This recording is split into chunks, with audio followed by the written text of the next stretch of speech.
Pantai Tangkisung. Pantai ini berada di Kabupaten Tanah Laut atau 22 km dari kota Pelaihari.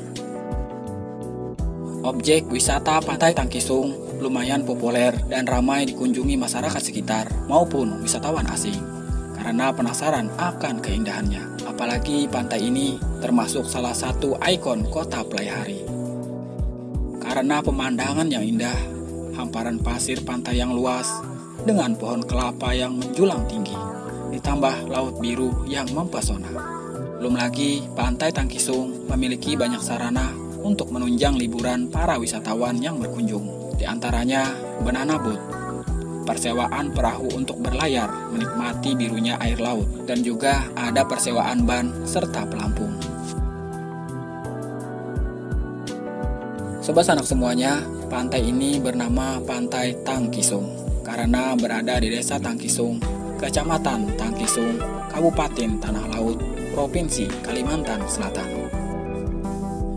Di Pantai Tangkisung ini terdapat sebuah batu besar di tengah lautnya yang bernama Batu Bajanggut, dan tempat inilah yang menjadi cerita rakyat atau kisah legenda yang beredar di masyarakat setempat, yaitu tentang legenda Batu Bajanggut.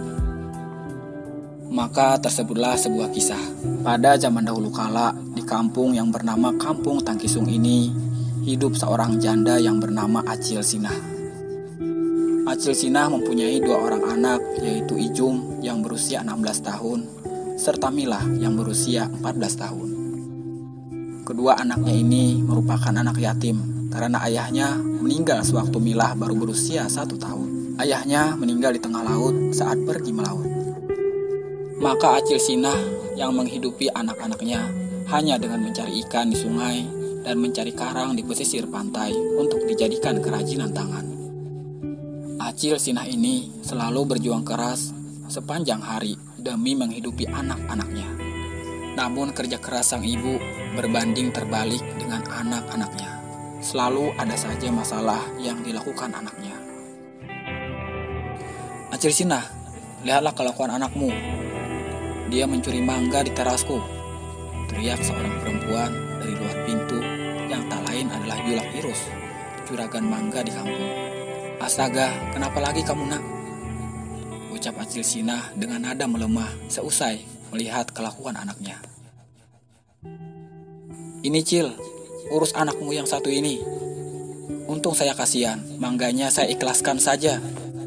Ucap Acil Irus agak cuek. Makasih Julak, maafkan anak saya, jawab Acil Sinah sambil menyelami tangan Julak Irus. Begitulah kehidupan Acil Sinah dan anak-anaknya yang selalu dilanda masalah akibat ulah anak-anaknya sendiri. Untunglah rezeki Acil Sinah selalu berlimpah. Tuhan melalui alamnya selalu memberikan yang terbaik untuk keluarga Acil Sinah. Ibu, kenapa tak ada makanan sama sekali sih? Terdengar suara bentakan Milah dari dapur. Maafkan ibu nak, bekerja hari ini. Ibu tadi lembur seharian, ucap Acil Sinah sembari berlari kecil menuju dapur.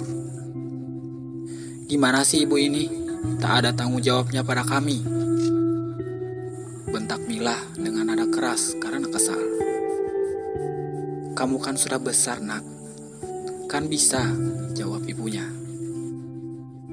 Hei Milah, dia itu ibu kita. Tak seharusnya kamu begitu dengan ibumu sendiri, bentak Ijum pada adiknya. Biar saja kak, aku kan lapar, tapi ibu tidak ada memasak sama sekali, jawab Milah membela diri.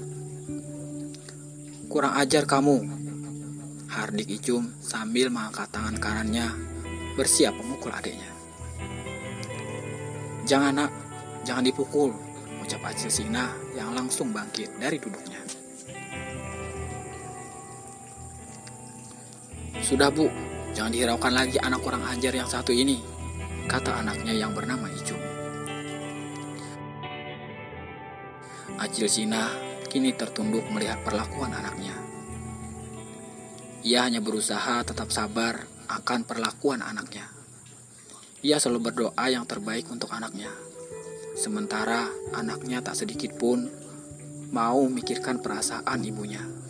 Cuma Ijum, satu-satunya harapan Acil Sina. "Mila, bantu ibu mencari kayu di hutan ya," pinta ibunya dengan nada lembut pada Mila. "Mila repot bu, mau main," jawab Mila dengan cueknya. "Baiklah nak, tidak apa-apa, ibu sendiri saja," jawab ibunya. "Ijum saja yang membantu ibu nanti," jawab Ijum yang muncul dari balik pintu kamar. "Tidak usah Jum, kamu kan hari ini bekerja di rumah Juragan Adul," jawab ibunya sambil mengusap pundak Ijum. Ibunya pun berangkat menuju hutan dengan membawa sebilah kapak. Acil Sina pun mulai memotong-motong batang pohon yang telah roboh untuk dijadikan kayu bakar. Setelah terlihat cukup banyak, Acil Sina pun membawa ke kampung untuk dijual kembali. Setelah selesai, Acil Sina berjalan menuju pesisir pantai dan menuju perahu kecil miliknya. Dengan menenteng jaring, ia berjalan ringan, sembari senyum jika berpapasan dengan warga kampung. Ia terkenal ramah di kampung. Tak heran Acil Sina sendiri disukai warga kampung dan dikenal sebagai wanita yang baik hati karena sebagian hasil ikan dan berkebunnya kadang disisihkan untuk diberikan pada fakir miskin di kampung. Kesedihan akan sikap anak gadisnya yang selalu berulah tidak membuatnya larut dalam kesedihan. Acil Sina tetap giat bekerja. Dan sore hari pun ia pulang ke rumah. Belum sampai di pintu, Mila anaknya sudah menghampiri ibunya dan berkata, "Ibu bagaimana sih? Ku tidak ada memberi saya uang jajan." "Maaf nak, sampai saat ini ibu belum bisa punya uang." "Kalau begitu, ibu cari uang lagi dong," hardik Mila sembari meninggalkan ibunya. Air mata Acil Sina tak terelakkan lagi dan kembali menetes membasahi pipinya. Acil Sina setengah berlari menuju pesisir. Ia mengambil dayungnya yang kini sebagian ujungnya sudah patah sedikit. Ia mengayuh jukungnya ke batu besar yang berada di laut, berjarak sekitar 100 meter dari pesisir pantai. Ia merebahkan tubuhnya di batu besar yang berada di tengah air ini. Ini kebiasaan Acil Sina. Jika sedih, ia selalu menuju batu ini dan menceritakan segala yang terjadi padanya. Begitu pula jika ia sedang senang. Mungkin ia melakukan ini karena menganggap batu ini adalah jelmaan almarhum suaminya, karena suaminya dulu meninggal di tengah laut dan sampai sekarang jasadnya belum ditemukan. Ia pun menceritakan kelakuan anaknya pada batu ini sambil meneteskan air mata yang membasahi pipinya. Tiba-tiba muncul suara gemuruh dari batu itu. Batu itu seketika terbuka bagian tengahnya, membentuk seperti lubang peti. Masuklah ke perutku, jika kau mulai jenuh dengan perlakuan anakmu." Suara ini tiba muncul dari dalam batu, dan sontak membuat Acil Sina tambah terkejut serta bingung. Namun, ia menanggapi ucapan batu ini, dan dengan cepat ia masuk ke dalam batu tersebut. Batu tersebut pun menutup kembali.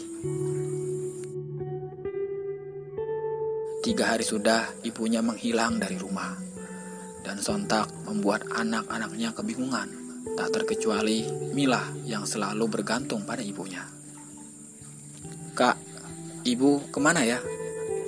tanya Mila sembari menghampiri kakaknya yang sedang duduk di sisi jendela sambil melamun. 3 hari sudah ibunya menghilang dari rumah, dan sontak membuat anak-anaknya kebingungan, tak terkecuali Mila yang selalu bergantung pada ibunya. "Kak, ibu kemana ya?" tanya Mila sembari menghampiri kakaknya yang sedang duduk di sisi jendela sambil melamun. "Kakak juga bingung, ini semua gara-gara kamu yang selalu membentak ibu," jawab Ijum dengan suara keras. "Mila menyesal, Kak," ucap Mila menunduk sedih. "Ayo kita cari ibu," seru Ijum sembari beranjak dari duduknya. Mereka berdua pun beranjak menuju hutan tempat ibunya mencari kayu. Sebelumnya, ia lebih dulu bertanya ke orang-orang kampung. Namun mereka berdua tak kunjung mendapat jawaban. Mereka berdua tambah bingung. Hingga akhirnya mereka berdua menuju hutan. "Paman," teriak Ijum memanggil seorang pria parubaya yang sedang membawa kayu keluar dari hutan. "Iya, ada apa Ijum?" jawab paman tersebut. "Anu Pak, ibu saya sudah 3 hari ini menghilang dari rumah," jelas Mila. "Paman terakhir melihat Acil Sinah juga 3 hari yang lalu. Ibumu menuju pesisir. Sepengetahuan paman, ibumu biasanya menuju batu di tengah laut sana," kata paman tersebut. "Terima kasih paman," ucap Ijum. "Ayo dek, kita langsung ke sana," seru Ijum. Mereka berdua langsung menuju pesisir, dan betapa terkejutnya. Ibunya benar-benar berada di dalam batu itu, karena mereka berdua melihat jukungnya di sana. Dengan bergegas, Ijum meminjam jukung warga pesisir untuk menuju batu tersebut. Ibu di mana?" ucap Mila yang bingung. Ternyata ibunya tidak ada di batu tersebut. "Dek, ini lihat, ini seperti rambut ibu kita," ucap Ijum yang melihat juntayan rambut berwarna merah akibat sinar matahari. Yang ia kenal adalah rambut ibunya. Ibu keluar ibu," teriak Mila sambil menangis. "Hai anak-anak, ibumu ada di dalam tubuhku." Tiba-tiba keluar suara gema dari dalam batu yang spontan mengejutkan Ijum dan Mila. "Hei batu, keluarkan ibuku," teriak Ijum kepada batu yang ia pijak tersebut. "Tidak akan anak durhaka," jawab batu tersebut. "Kami mohon keluarkanlah, saya janji akan berbakti kepada ibu kami. Kami mohon," ucap Mila memohon sambil merengek. "Baiklah, tapi ingat, ada satu syarat. Jika kalian mengulangi perbuatan kalian menyia-nyiakan ibu kalian, maka ibu kalian akan aku kurung lagi di batu ini selamanya. Kalian paham?" jelas batu tersebut. "Baik batu, kami berjanji," jawab Ijum gelagapan karena senang ibunya bisa kembali. Batu pun kembali membelah dirinya dan keluarlah sosok Acil Sinah. Sontak, Ijum pun langsung memeluk ibunya. Begitu pula dengan Mila. Mereka pun pulang ke rumah dengan gembira dan senang. Ibunya pun percaya jika Mila akan berubah. Sesampainya di rumah, Mila menceritakan kepada ibunya ketika ia sedang pergi kepada ibunya. Tentu Acil Sinah sendiri sangat senang melihat anaknya yang satu ini sadar. Seminggu setelah ibunya kembali, dan ternyata sifat baik Mila kembali surut. Ia kembali seperti dahulu, menjadi anak yang kurang ajar dengan ibunya. Ia sudah lupa dengan janjinya, dan kini hari-hari ibunya kembali dengan tangisan. Meski begitu, ibunya selalu mendoakan yang terbaik untuk anaknya yang satu ini. Sementara Ijum, ia sudah seminggu ini bekerja, sehingga tak bisa mengawasi ibu dan adiknya. Meski ibunya selalu sedih oleh sikap si Mila, tetapi ibunya mengurungkan niat untuk kembali ke batu tersebut. Ibunya tidak ingin melihat anak-anaknya sedih. Ia memilih lebih baik dirinya yang sedih, asal anak-anaknya senang. Sehingga suatu malam, Acil Sinah bermimpi aneh. ia ditemui sosok batu tersebut, dan batu tersebut memintanya kembali. Awalnya Acil Sinah acuh saja dengan batu tersebut. Merasuk dalam mimpi Acil Sinah 3 hari berturut-turut. Hingga suatu pagi, Acil Sinah pergi kembali ke batu tersebut. Sebelumnya ia menuju ke kamar Mila. Tetes air matanya tak terbendung. Meski anaknya sudah durhaka, tapi ia tetap menyayangi Mila anaknya. Sementara Ijum, Acil Sinah belum sempat menemuinya karena Ijum belum kembali dari melaut. "Batu, aku kembali. Anak-anakku kembali menyanyiakanku," ucap Acil Sinah. "Dengan senantiasa aku menerimamu kembali. Biarlah anak-anakmu menerima pelajaran yang sangat berharga dalam hidup mereka," jawab batu tersebut. Dengan cepat, batu tersebut membelah diri, dan Acil Sinah langsung masuk ke perut batu ini. Karena rambut Acil Sinah yang panjang, maka sebagian rambutnya masih menjuntai keluar. Setelah ibunya menghilang, Mila kembali khawatir karena tanpa ibunya tidak ada yang memasak untuknya dan memberi uang jajan. Ia mencari ibunya keliling kampung, tetapi tidak menemukan.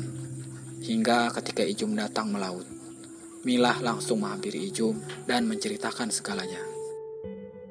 Dengan cepat tanpa pikir panjang, Ijum langsung mengajak Mila menuju batu tempat ibunya dikurung dulu. "Batu, mengapa engkau kembali mengambil ibuku?" seru Ijum yang baru saja menginjakan kaki dari perahu. "Adikmu telah ingkar janji," jawab batu tersebut spontan. "Tapi Batu, tolong keluarkan ibuku." "Tidak, janji adalah janji," ucap batu tersebut. "Ini semua gara-gara kamu, Mila. Jika kamu mau berbakti, tidak mungkin orang tua kita satu-satunya akan meninggalkan kita," hardik Ijum pada adiknya yang tertunduk lesu. "Kakak tidak bisa menyalahkan aku begitu saja," teriak Mila dengan memalingkan badan. Namun naas, ia terpeleset dan jatuh ke laut. "Tolong kak," teriak suara Mila yang terus berusaha bertahan di permukaan. Namun sayang, ia tak bisa berenang. Sang kakak pun langsung menerjunkan diri. Namun, derayan ombak seakan menarik kuat adiknya menuju dasar laut. Kini Ijum tertunduk lesu. Ia menangis karena telah kehilangan orang-orang yang ia sayang. Ia kini hidup sebatang kara. Namun, ia hanya mengambil hikmah dari semua ini, bahwa orang tua adalah hal yang sangat berharga di dunia. Dan yang lebih disesali, ia tak bisa menjaga adiknya untuk menepati janjinya.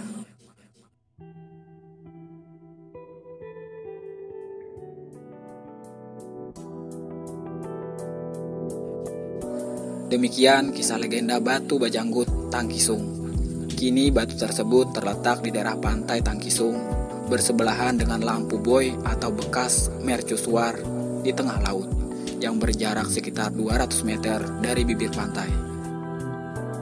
Dikatakan batu bajanggut karena batu ini mempunyai bidang tekstur seperti janggut pada bagian sisinya, yang dipercayai masyarakat sebagai rambut dari Acil Sinah.